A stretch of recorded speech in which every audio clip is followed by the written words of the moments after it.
Good morning, good afternoon, good evening, whatever time you're watching this.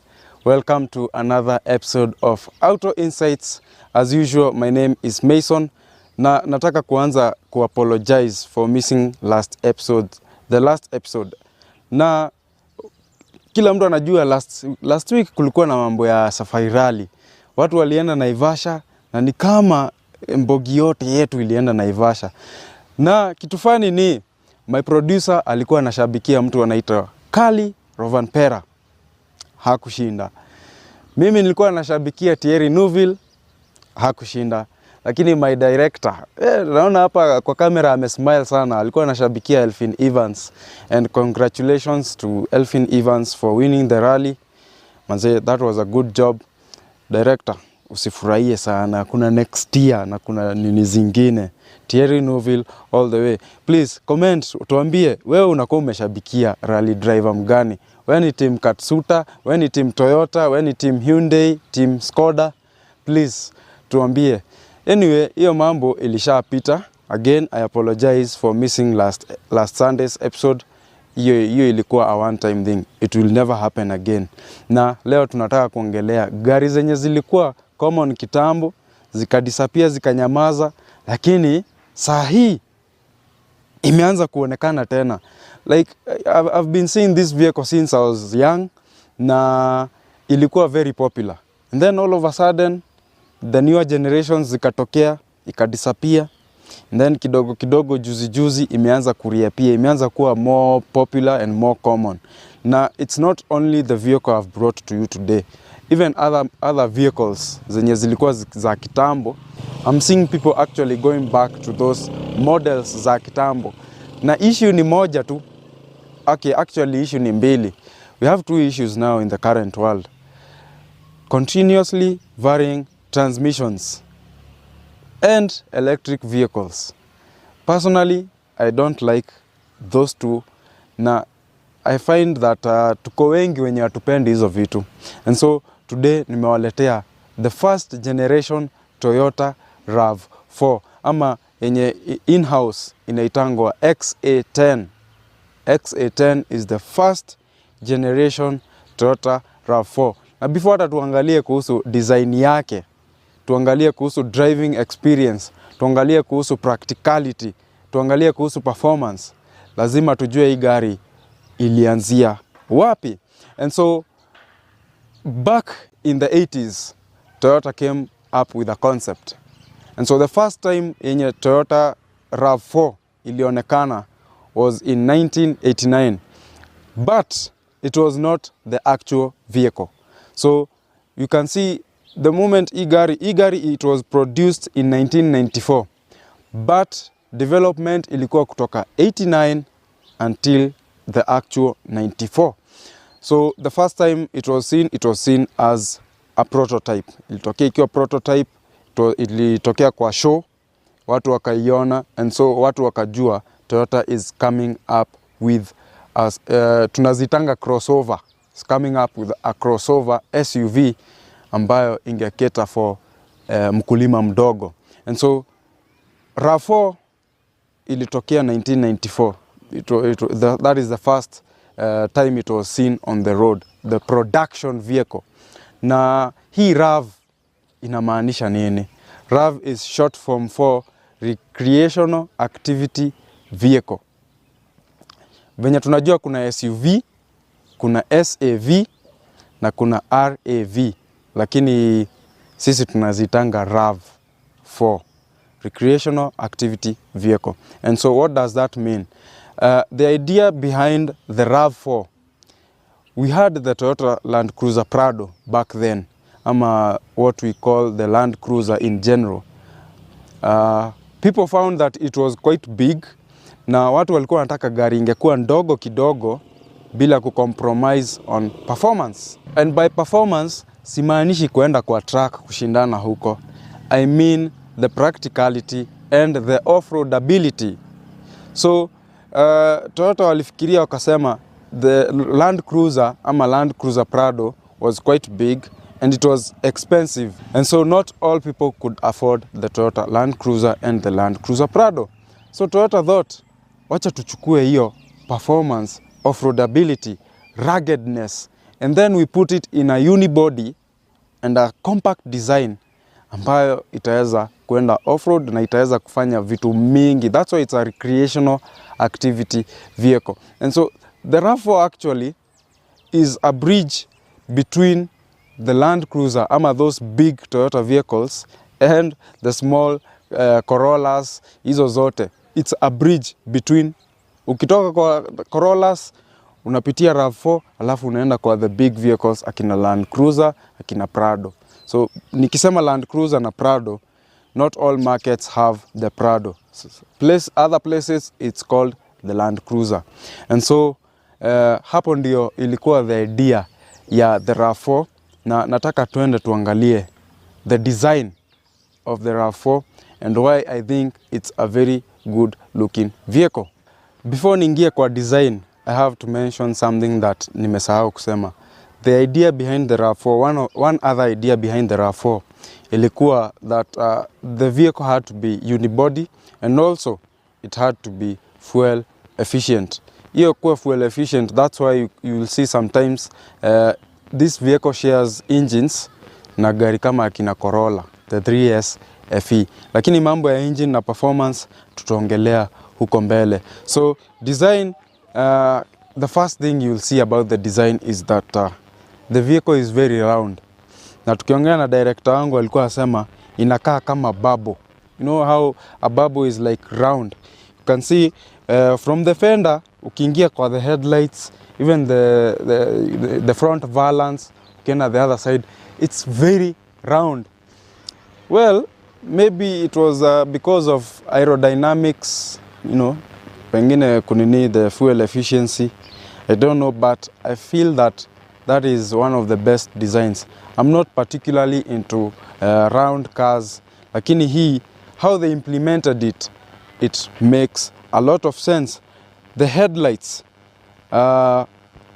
iko peke yake, and no signal at the end here. Na nitaongelea kuhusu the facelift and the pre-facelift. Our vehicle today is the pre-facelift. And how do you know that?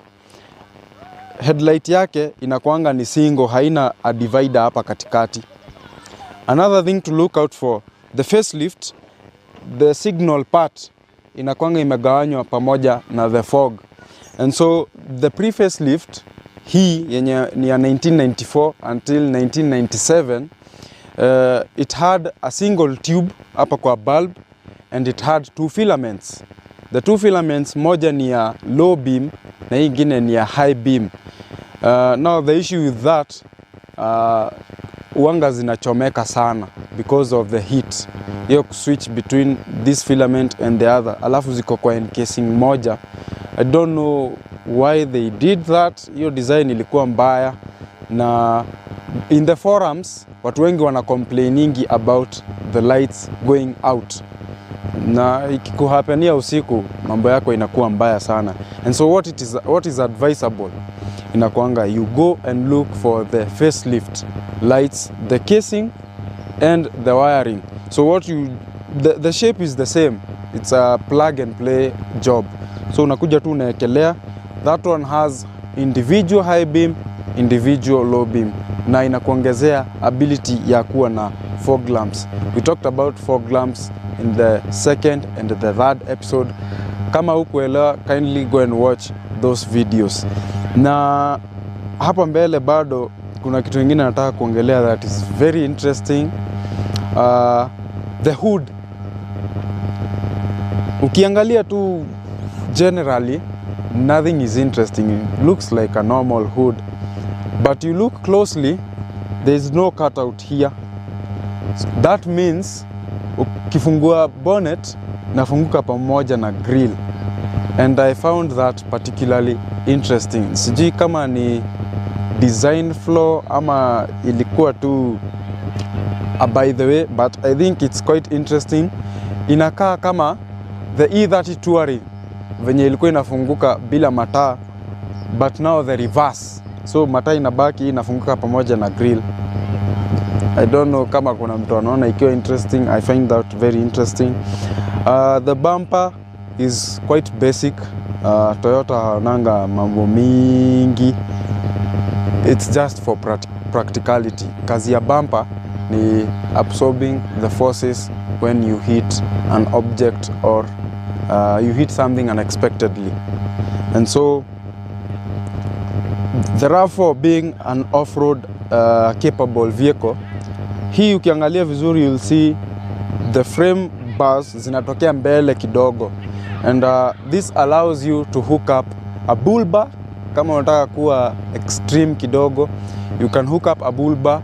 It's basically a bull bar tu, unaweza chomelea bull bar yako. You add some spotlights za kwenda off-road. At the side of the first generation Toyota RAV4, na tukianza na fender, we can see that we have a repeater. Repeater ni signal inawekangwa kwa gari. Well, it's a subjective topic because this one doesn't have signals zenye ziko huko at the side. We have to have a repeater by law. Na tukiangalia the wheels, I don't know whether I give you guys a homework ya kuguess hii wheel umeiona wapi, but andika hapo kwa comment tuone kama utajua. This one is a 16-inch wheel. Now it took me around 3 weeks when I first saw this vehicle to know hizi wheels nilikuwa nimeziona wapi. The wheels in question, like I said, I'd seen them somewhere, and for them to take 3 weeks, nilikuwa nashangaa. Wheels nimeziona, I know them, I've seen them somewhere. Why are they in a RAV4? They do not belong there. And then I realized, the first generation Toyota Harrier. Now, looking at them sitting on this vehicle, zinakaa fiti, correct? Now, this one, as you can see, the wheel is quite meaty. So this one is a 215 by 16 by, this is a 70R profile. So 16-inch by 70 by 215. It shows that mwenye alispec hizi wheels na tires alikuwa anajua anataka kuenda off-road hapa na pale kidogo, sometimes kwenda ushago. Na the side profile yenye nimesema ni 70, that meat inasaidianga na comfort pia, because rubber will be able to absorb some of the imperfections zenye ziko kwa road. Now, solidifying the off-roadability of this vehicle is the plastic cladding yenye inaanzia at the bottom half of this vehicle. Now, hii plastic cladding, how it works, imeplaceiwa hapo for one reason. The moment you take your vehicle off-road, sometimes you will catch rocks, sometimes you will catch bushes zenye ziko na thorns, and they will scratch on your paint, and you don't want to scratch on your paint. So this plastic cladding iko hapo ku protect your paint. Once it's broken, once it's scratched up, kifika mahali inakubo, you just take it out, replace it, na alafu una match rangi. So very good idea from Toyota to have this to protect your vehicle from scratches and rocks, chips, hizo vitu zote. Like I said, it solidifies the off-road ability and the capability of this small vehicle. We also have side steps. It's not a small vehicle in terms of height, so you might need this to climb in, maybe if you have kids na pia watu wafupi.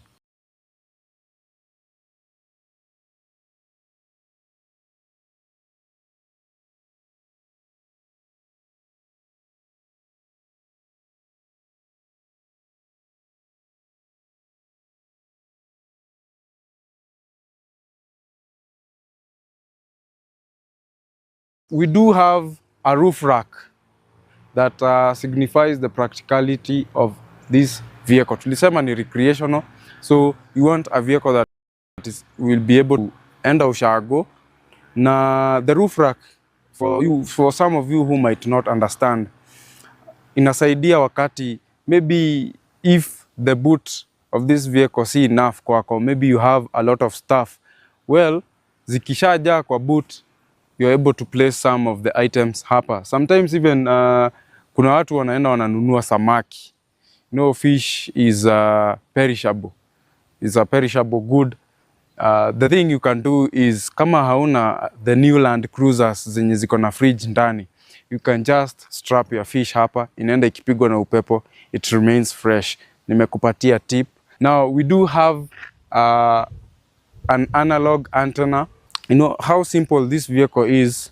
Haikukuja hata na the robotized antenna, haina ile yenye inatokezea ama inaingia this one is just there.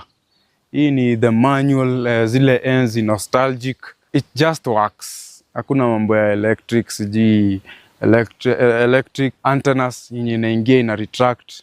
No, it just works. Iko tu basic but practical. Now, one unfortunate thing that I noticed is that this vehicle does not have disc brakes all around. Now, you know, the reason why we prefer disc brakes is because they are more efficient, they do not heat up quick, they actually have more stopping power. So here, the fact that they use drums on the rear shows that Toyota chipped out, and it took 2 generations for them to change from drum brakes to the disc brakes, because I think the 3rd generation they ilipata disc brakes all round. At the rear of the Toyota RAV4, and the first thing I notice is that we have a rear spoiler. To be honest, I've never seen one with a spoiler, but this one is a very tasteful mod. It actually changes the rear of this vehicle dramatically. Now, I don't know, it actually has like a space here. Sijui kama ni aerodynamics. Looks like it though, because the shape of the back of this spoiler suggests that hewa inaweza kuwa inakuja inapitia hapa katikati, maybe for aerodynamics, I don't know, but it does look good. Now, going to the rear windscreen, you can see that we have a washer and a wiper. Now, the reason why these two are important is because, like we said, the RAV4 is off-road capable. So sometimes utajipata umeenda huko kichakani, you get grime, you get mushy waters and matope. Now, when you are reversing, you definitely need to use the rear view mirror, and rear view mirror lazima inaangalilia through the rear windscreen. So if your rear windscreen is very dirty, inakuwa ngumu sana kuona nyuma. So this come into play, zinasaidia kuosha you know, the portion where you're supposed to be looking at the back, so that you're able to reverse the right way without bumping into obstacles. Now, moving on to this rear mounted wheel. This design is reminiscent of the bigger brother, which is the Toyota Land Cruiser or the Land Cruiser Prado. I think there is 2 reasons why they placed this tire at the rear of this vehicle kwa trunk. One, hawakuwa wanataka ku reduce the fuel tank size, because the moment wangeweka hapa chini, I'm sure it would have hindered the size of the fuel tank. Secondly, they did not want to reduce the boot space. Now, the moment a tire is mounted in the boot, it's usually either mounted kwa the side ama hapa chini. And ikimountiwa chini where you don't have space, it has to be raised, meaning that some of your vertical space imekuwa robbed. So this is quite a nice design. It also makes it look a bit more off-road capable. Now, speaking of the boot, the tailgate does not open the traditional way. It opens from the side. Now, pia hiyo, I have some ideas why they could have done it. It's quite good. Na nikiongelea kuhusu venye inafunguka, it actually opens from the side. A drawback of the boot opening this way is that sometimes you may be packed in a tight spot na kukue kuna obstacle hapa nyuma. And so if you're in a tight spot, you see, if you have large items, you know, your boot will not be able to open in a way that you'll be able to place your items in the boot. Now, the good thing about opening this way is because you just leave it there. There is vertical space. Hakuna mahali ya kuinamilia usigonge boot, and you can place your items here. So this design, not the best and also not the worst. Boot space. Boot space ya hii gari ni kubwa sana. Actually the owner of this vehicle ni mtu wa internet. Kazi yake ni internet supplier. And huwa anabeba hizo cable za fiber, you know, the ones with the rolls. Anabeba ladders na vitu mingi, you know, very huge items. Na huwa zinatoshea and he still has a lot of space. That is just to give you context how big the boot is. At the sides, we do have some cubbies where you can place your first aid kit, you can place your jacks, you can place your spanners, and we actually have 2 of them. We have a subwoofer at the back, but it's a Toyota 1994. It does not sound good. Boot space, that's about it at the back. Well, Toyota hakunanga vitu mingi sana za kuongelea in terms of design na pia vitu wamefanya. You know, they are just straightforward. They just work.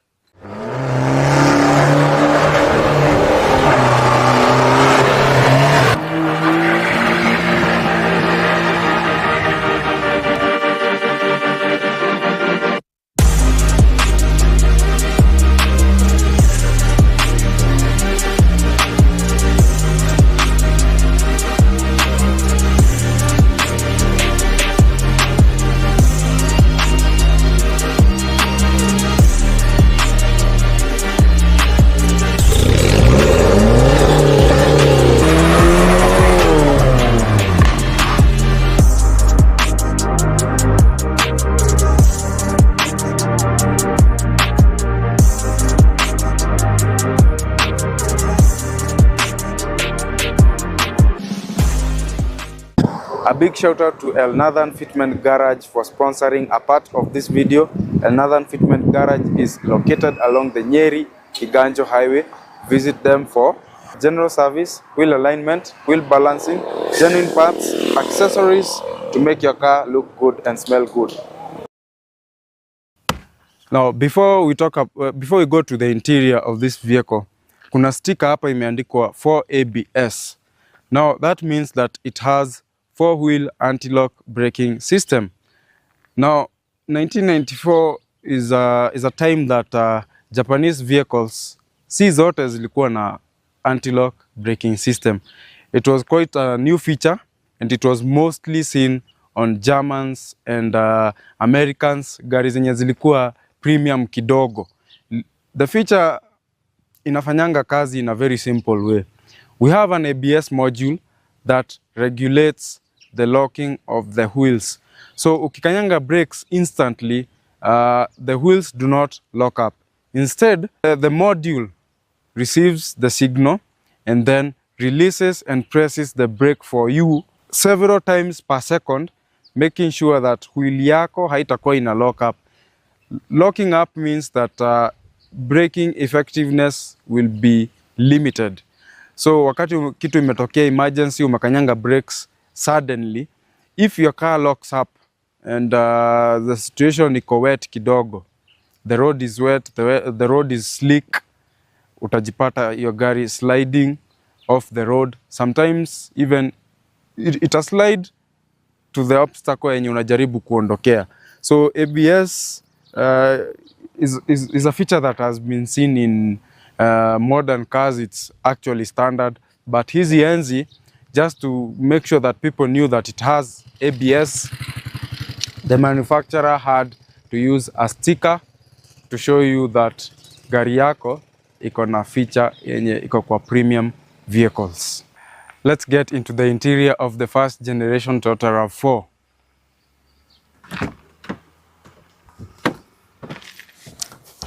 Now, the first thing when I get in this vehicle that makes me very, very happy is the fact that this is a manual. The fact that I can draw my gears myself. CVTs, watu wa CVT, haki mnakuanga mnapitia mambo gani? You cannot even change gears. Anyway, the interior of the first generation Toyota RAV4 is very basic. Like the most basic interior I've ever seen. The use of plastics ni kama kila kitu is made of plastic in here, but the use of plastics in this vehicle is for durability. This vehicle is supposed to outlive you. Hii gari ni ile yenye unanunua, unaishi, unaiacha hapa duniani. The driving feel and the positioning of the driver, you know, I'm 5'8" and I have a lot of headroom. I have a lot of knee room. Even where my left foot is supposed to rest, I have some space. You know, the accelerator, the brake and the clutch are evenly spaced, so I don't have like zile zenye wanaweka the footrest iko karibu and then you find that you are getting knee cramps. So even in this one I don't need the thigh support because the seats, you know, they are quite supportive. The materials used on the seat have started giving way. They are starting to show that they have been in this vehicle for quite some time. They're starting to tear from the inside only. The outside parts, you know, they are quite cushiony. This vehicle, even though it looks small from the outside, it's actually quite big. I'm sure hata tukaketi na mtu mkubwa hapa kando yangu, you know, hatutakuwa tuna rub shoulders, literally. Practicality wise, I can see I do have one cup holder. I do have a small cubby where I can place, you know, my business cards. Like I said, the owner of this vehicle is someone who deals with internet. He has some of his business cards here. We do have some early sort of AC.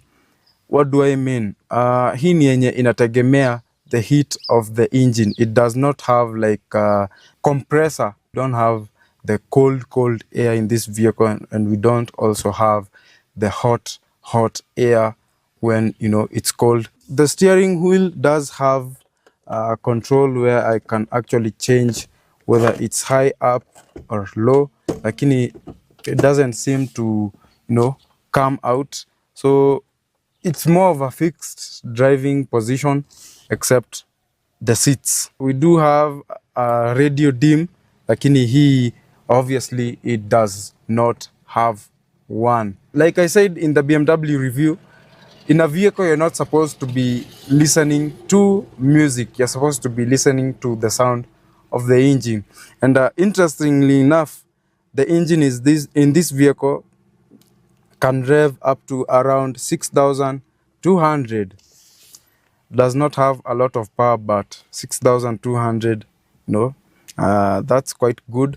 We do not have a lot to talk about here. The door pockets cannot hold a bottle of water, which is quite interesting for me. It's more of a map pocket. We do have some speakers hapo kwa mlango. Twende nyuma tuone mambo inakaaje huko. Now at the rear of the first generation Toyota RAV4. Now this is behind my driving position, and as you can see, it's livable. I can actually spread my legs a bit just to allow for me to be comfortable, and the toe room is quite good. The headroom is really good. Now the thing about these seats is that there are two seats in the back. It's not a bench, and the good thing is that niko na uwezo wa kurecline nyuma kidogo. So I pull on this tab, I lean back, and you know, I can enjoy the drive, and it even has some cushioning hapa kando.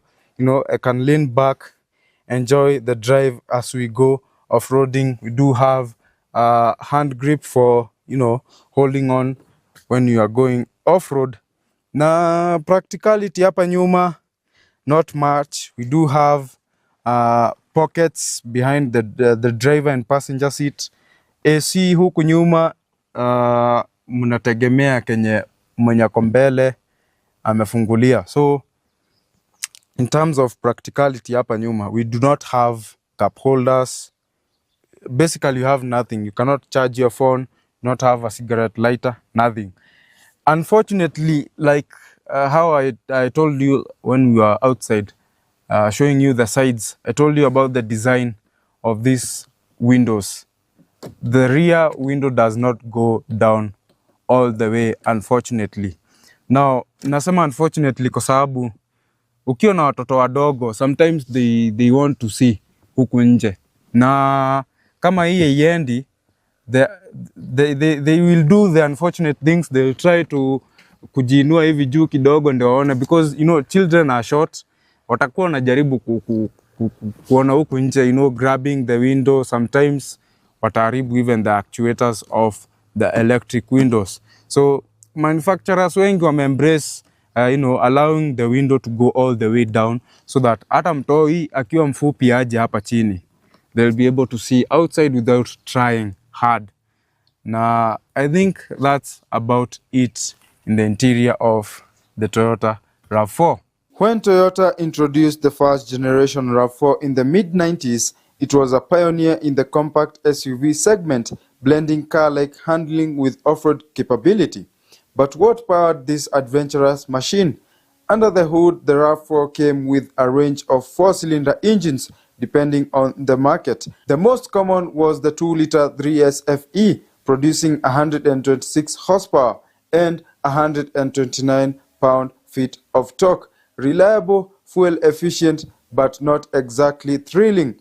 And in some markets, you could also find the 1.8-liter 1ZZ FE with around 120 horsepower, while a 2-liter turbo diesel option was available for those who prioritized fuel economy. In the transmission department, Toyota offered both a 5-speed manual, which I love, and a 4-speed automatic, sending power to either the front wheels or an all-wheel drive system. The AWD system came with a center differential lock, enhancing traction in rough conditions. While the manual transmission gave a bit more engagement, the automatic made daily driving smoother.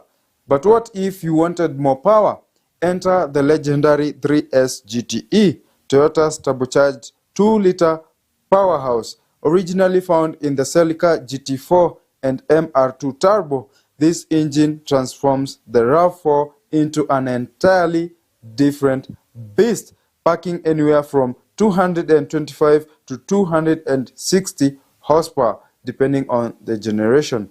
With a proper swap, reinforced driveline, and some tuning, the 3S GTE turns the humble RAV4 into a rally-inspired sleeper, making every drive an adrenaline rush. So whatever you stick with the stock setup for reliability or go all in with a turbocharged swap, the first generation RAV4 proves that compact SUVs can be more than just practical. They can be exciting too. Alright, the driving experience of the Toyota RAV4, the first generation. Well, as you can hear, I don't know if the mic can pick that up, but we have a lot of things rattling around. No, this car is like 30 years, sorry, old. So that's bound to happen. And I'd say it's pretty controlled for the age of the vehicle. The dashboard seems to be rattling. Kelele zinatoka place mingi sana, and especially when we are on this tarmac that's quite rough, vitu mingi sana zina rattle. Na kama tulivyoongelea kwa the engine, the 3S FE has around 125 to 27 horsepower, depending on the year you got your vehicle. Now, you know, Japanese models who are ongea kuhusu horsepower in terms of the power that gets to the wheel. Remember, horsepower, kuna wheel horsepower na kuna engine horsepower. Engine makes more horsepower, but because of the transmission, the clutch, and all those things in between, kuna kuanga na losses. So some percentage of that horsepower inapotea. Ndio maana unapata kuna gari nasema ni 300 horsepower, but it does not really feel like a 300 horsepower vehicle. Even this one, the 127 horsepower, tuseme hata tunaweza isamehea because of living for 30 years, could have lost some horsepower on the way, along the way. Lakini hii feels more like overladen Mazda Demio. No, those Demios na Vitz zenye ziko na less than 100 horsepower. This one feels like those.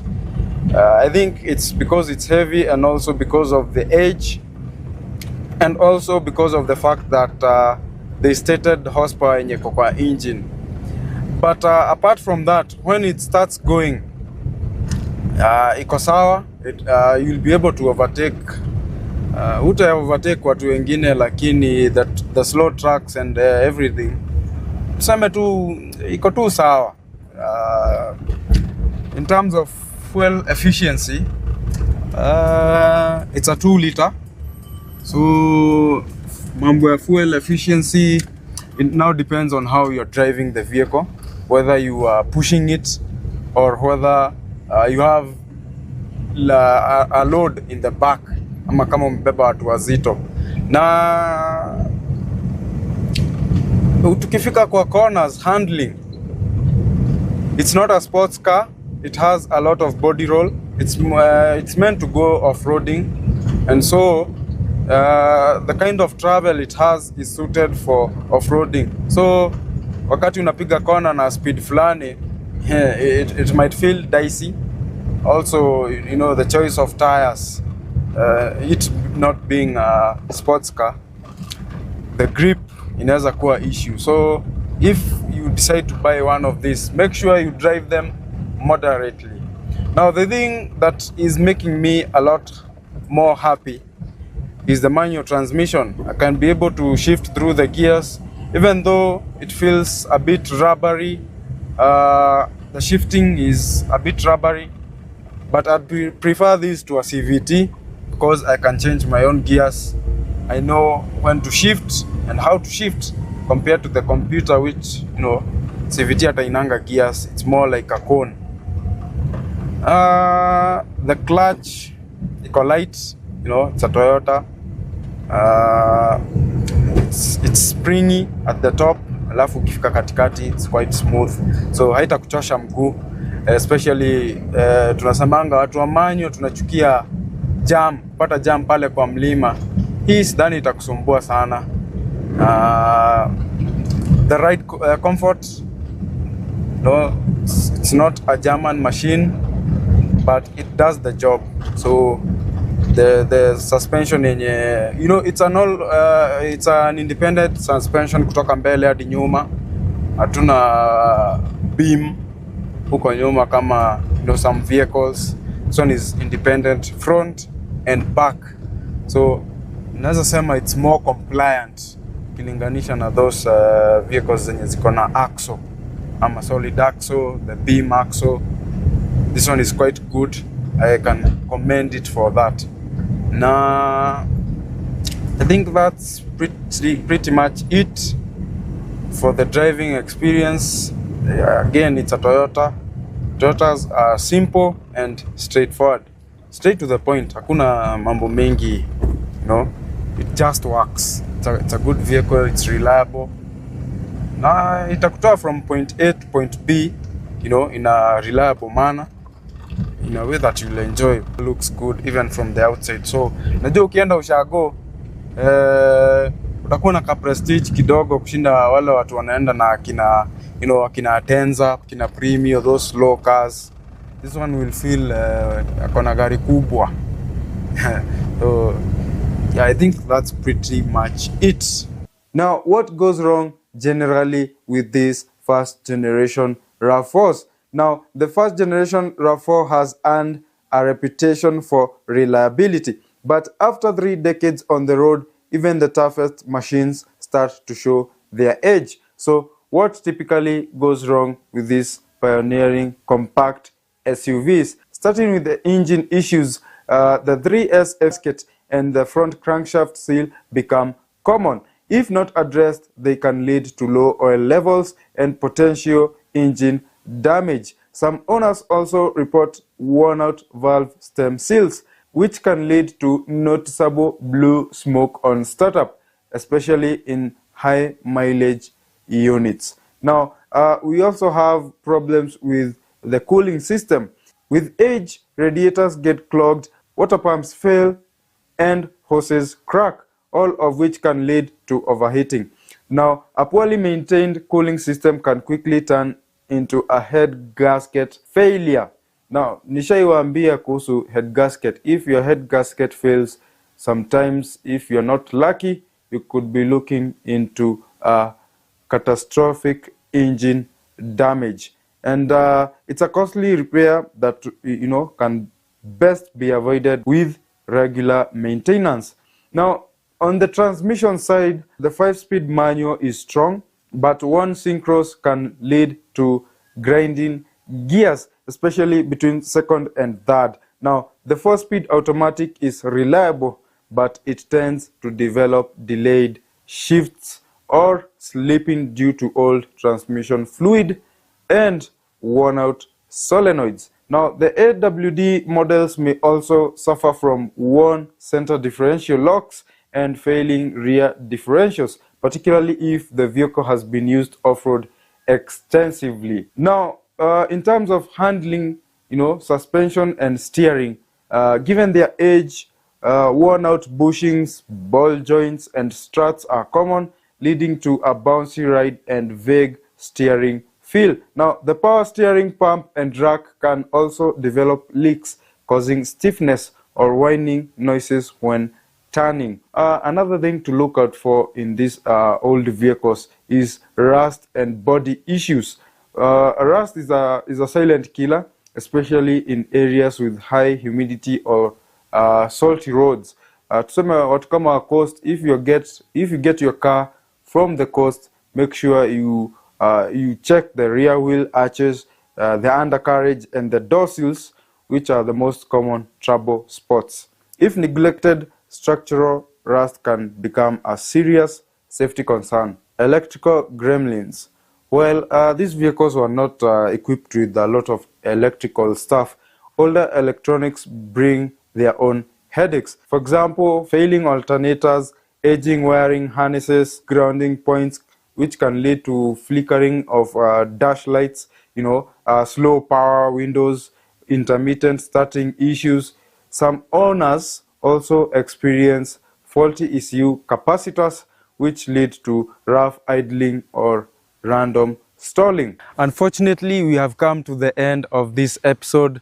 Now, before we part ways, I have to give my 2 cents about this vehicle. Na who this vehicle itasuit. Mtu wa kwanza, mtu wako na familia, mtu anabebanga vitu mingi, akienda ushago, and you need off-road capability, hii ni gari yako. Mtu wa pili, like I said, this vehicle is owned by someone who works in the internet industry. So, kama unahitaji gari yenye pia unaweza enda mashambani kuwekea watu internet, na pia unabeba vitu mingi, how number 1 and number 2 wanakaribiana, this vehicle is for you. If you need something that haina CVT, haina electric motors na hizo vitu zote, all those shenanigans, a vehicle that is practical, a vehicle that is reliable, hii gari ni yako bana. Usienda kununua hizo gari zenye zimejaa masensa 200, computer 200, sensa ikifail gari iwezi enda. This is the vehicle for you. Now, I want to thank El Nathan Fitment Garage for being a sponsor of this video.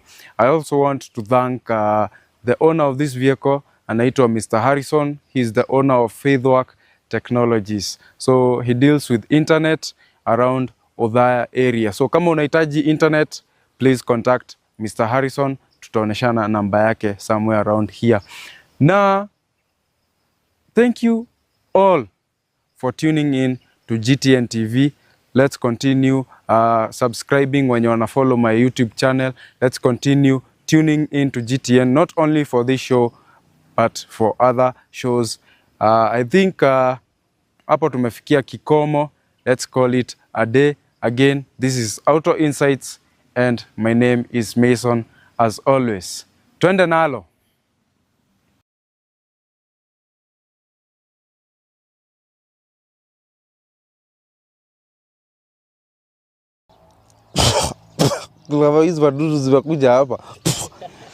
In the world of electronic vehicles, hapana, si in the world. Ile upepo iko huku ni baridi sana. This place is very cold.